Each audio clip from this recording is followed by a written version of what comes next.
Maraming salamat talaga at nagkaroon ng tahanang walang hagdanan kasi ang daming natutulungan ito. Para itong isang oasis eh. Wala kang makikitang ganitong lugar kahit saang parte ng Pilipinas. Maraming natutulungan ito para maging produktibo ang mga may kapansanan, yung mga nakakapagtrabaho pa po. Yung pwede pang mag-aral, pinag-aaral ng tahanang walang hagdanan para magkaroon sila ng mas magandang kinabukasan, ganun din para sa kanilang pamilya. Ngayon po, ang aming pasilidad ay merong mga 4 na workshop, yung metal craft, paggawaan mga wheelchair, gumagawa din kami ng mga educational toys, made of wood syempre. Tapos, nananahi din kami ng mga grocery bags, and also meron kaming medicine packaging. Tertiary packaging po ito, and We are FDA licensed. Ako po ay 23 years nang nagtatrabaho dito sa Tahanang Walang Hagdanan. 22 years. 35 years. Almost 18 years. 27 years, 35 years, 36 years, 4 years, 12 years, 31 years. 24 years, 21 years na ako sa Tahanang Walang Hagdanan. Nagtrabaho ko bilang packaging worker, na transfer ulit ako bilang supervisor dito sa metal craft. Malaki ang naitulong sa akin ng Tahanang Walang Hagdanan dahil dito natuto ko maging independent ko. Yung mga pangarap na dati naiisip ko lang na hindi ko naman kayang magawa. Dahil sa tulong ng tahanan, nakarating ako ng ibang bansa. Yun, nabigyan din ako ng opportunity na maging supervisor. Saka naniniwala sila sa kakayanan ko bilang ako. Nag-umpisa ako sa woodworks hanggang nalipat ako sa packaging. Malaki na itulong sa akin ng tahanan dahil nabigyan nila ako ng trabaho para magkaroon ako ng pagkakakitaan. Maraming naitulong sa akin ang Tahanang Walang Hagdanan. Natuto ako magsikap sa sarili kong kakayanan, pati sa pakikitungo sa ibang tao, sa pamilya ko. Malaking epekto ito kasi nung nagtrabaho ako, dito ako kumukuha ng, alam mo na, yung kabuhayan natin, pang-tustos, pang araw-araw, sa pagkain, sa pagpapaaral sa aking anak, maging sa mga parents ko pa noon o kay mga kapatid ko. Maraming naitulong ito sa akin. Tuloy malaki ang tulong ng Tahanang Walang Hagdanan sa akin mula nung dumating ako dito. Natuto akong maging independent sa buhay ko. Natuto akong mamuhay na ako lang, nawala yung pamilya ko, nawala yung mga taong dating lagi nandiyan sa likod ko, laging very supportive na ano. Kumbaga, natuto ako dito dahil na-enhance ko yung aking kakayahan. Unang-una, syempre, na-overcome ko yung inferiority complex ko. Tapos yung insecurity ko bilang isang may kapansanan.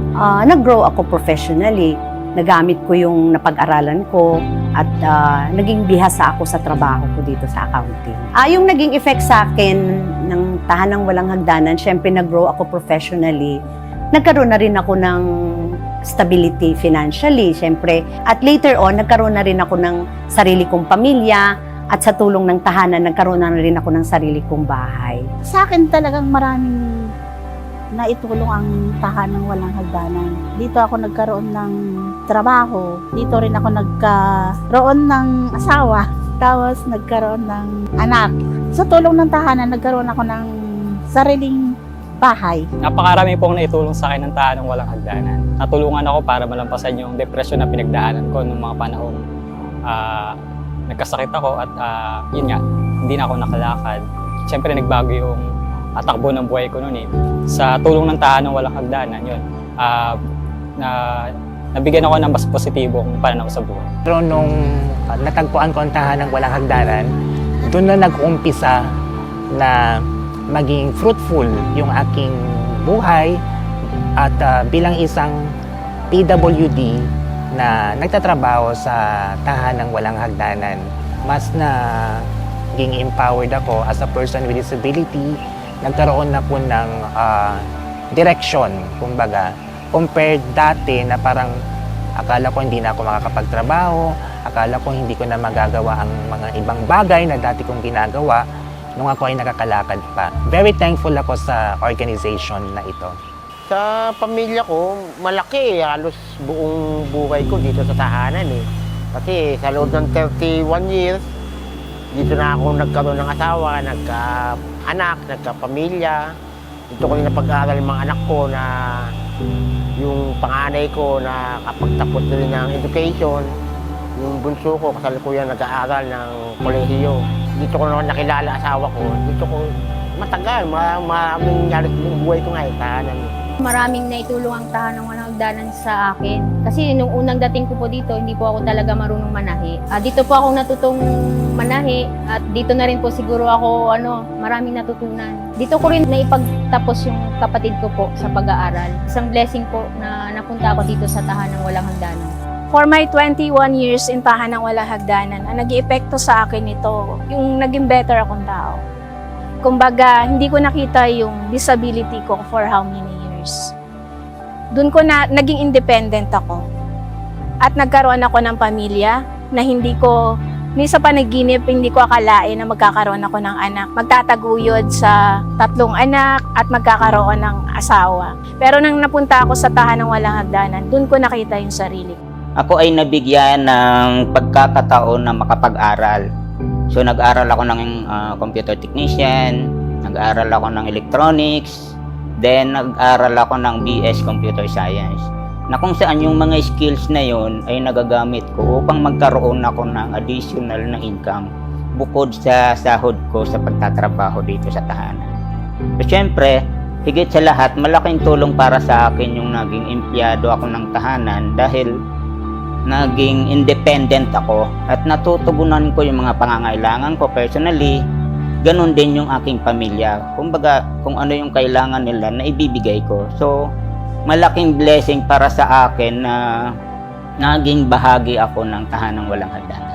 Congratulations, tahanang walang hagdanan. Happy 50th anniversary. More and more na success. Sana magpatuloy pa yung tahanan walang hagdanan. Lalo-lalo na sa aming mga may kapansanan, no? Another 50 years for the organization. 50 years pa ulit. And ang wish ko talaga aabot pa ng 100 years or more. Centennial anniversary pa para marami pa pong matulungan ang tahanang walang hagdanan para sa mga PWD. Ito ang isa sa blessing na natanggap ko na ma-witness ko yung darating nating 50th anniversary. Sama-sama po ulit tayo para sa susunod pa na 50 years ng tahanang walang hagdanan. Binabati ko ang tahanang walang hagdanan. Napakalaking milestone po ito sa tahanang walang hagdanan na umabot ng 50 taon sa pagbibigay ng serbisyo at pagkalinga sa mga may kapansanan. Sana umabot pa kami ng another 50 years. Alam ko hindi ko naaabutan to, pero sa mga kapwa ko may kapansanan, huwag po nating kalimutan na nandyan lang yung Diyos, hindi tayo pinababayaan, lalo na pagkaanggan ng tahanang walang hagdanan. Kaya huwag po nating kalilimutan.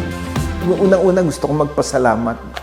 Number 1, to the people of Tahanan, especially the disabled. Thank you for trusting us, your board of trustees, trusting the management. We will work for you. And then with their work, Tahanan is where it is right now. Sila yun eh.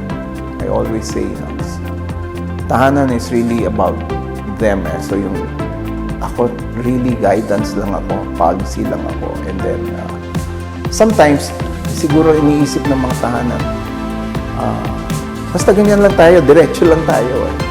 So, kasi maraming problema before yan, but now naaayos. And then, of course, papasalamat nun, the ICM sisters for giving us Sister Valeriana.